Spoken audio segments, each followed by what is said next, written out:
Hey guys, it's Looch and Happy New Year 2020. But we're not going to talk about 2020. We're going back. We're going to go back 15 years because the current is celebrating its 15th anniversary. And so all week long we've been going back and looking at great in-studio performances and the top 89 songs of each year that we were on. And I was just reflecting about year one, 2005, and though it was filled with just incredible excitement and unpredictability and unknowing and unlimited possibilities and some really great people, 2005 was the year of swearing for me because, first of all, in order to get the station up and running, there were about 6 of us that were burning every CD known to man to build a library for a radio station. Now, granted, we were very thorough and very careful, but the occasional whatever slipped through. It became this big, big deal, of course, with me. I'll give you a little hint too. In radio, there's, like you've heard of a 7-second delay, and we have what we call a dump button. So if somebody swears during a live interview or something, you can hit the dump button. It kind of reverses 7 seconds and then starts ramping up again. Now, if a person curses repeatedly over and over and over, you can only hit the dump button so many times. So then you have to actually literally dump out of the interview or song. Okay, so I think it was the first week that we were on the air. We didn't even have a dump button. We didn't have a hotline to the studio. And I was playing a song that was unfamiliar to me, which, there were so many new songs. And, it was going on, and I was talking to somebody in the studio, and a horrified-looking engineer came running in and said, "What are you playing?" And I was like, whatever, by RJD2.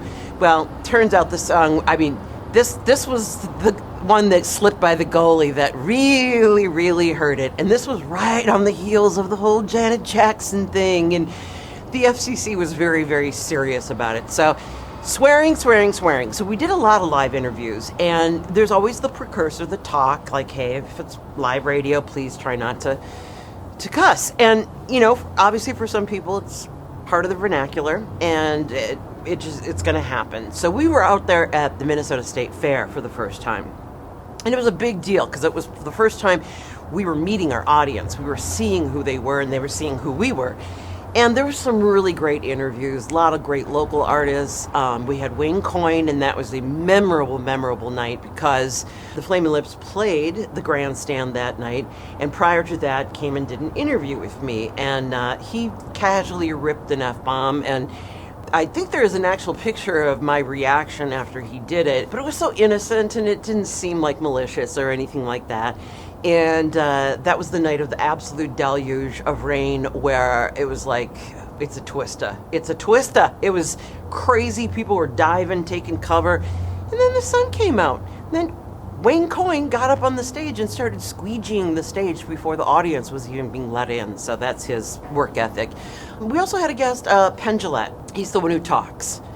Yeah, he had a podcast, I think, but he was promoting that. And I didn't like him. He didn't like me. I didn't like him. He ended up cussing a couple of times, and like I said, if you do it too many times, we can't even salvage it, so we had to just dump out of the whole... And this, by the way, this is all in front of a live audience, too. So we had to dump out, and he was so mad. So then he went on his podcast the next day and just reamed us, and me, who he kept referring to as the girl.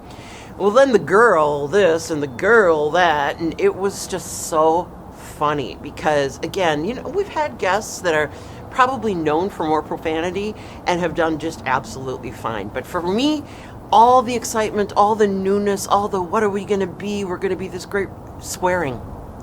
2005 was about swearing.